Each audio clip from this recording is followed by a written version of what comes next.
फिर से देख लीजिए, एक बिंदु से असंख्य रेखाएं खींची जा सकती हैं, जो कि हमने यहाँ से आपको दिखाया कि यहाँ से क्या है, अनंत रेखाएं हम खींच सकते हैं। दूसरी बात, रेखाएं एक दूसरे को प्रतिच्छेद करती हैं या एक दूसरे के समांतर होती हैं। इसका मीन्स आप समझिए कि प्रतिच्छेद का मतलब काटना होता है। क्या होता है? काटना। या तो रेखाएं एक दूसरे को क्या करेंगी, काटेंगी। क्या करेंगी? काटेंगी।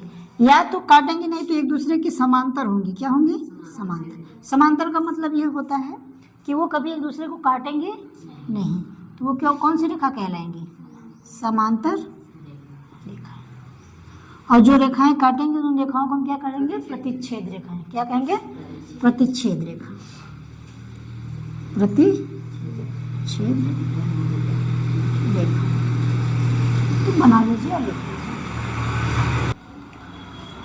आएंगे ना। तो कोण क्या होता है? दो रेखाओं के बीच के झुकाव को हम क्या कहते हैं? कोण कहते हैं। क्या कहते हैं? कोण कहते हैं।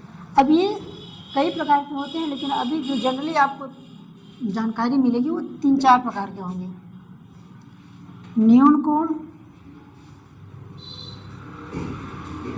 ठीक है, समकोण,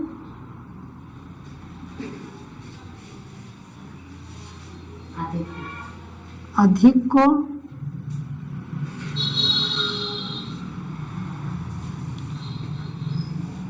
ऋजु कोण, क्या?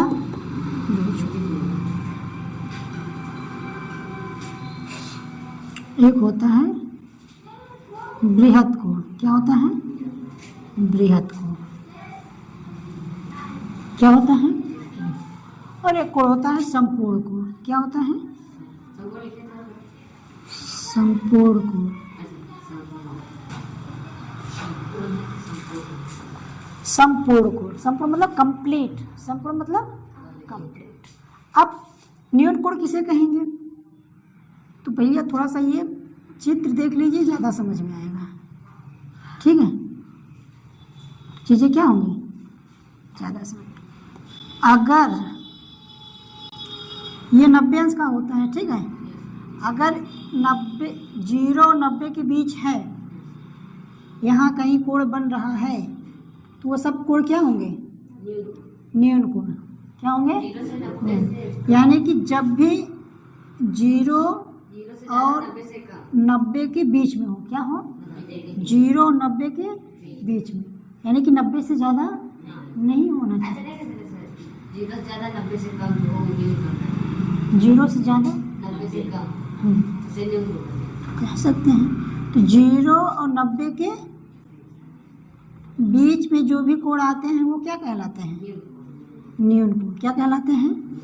0 व 90 के बीच। ठीक है। समकोण क्या होता है?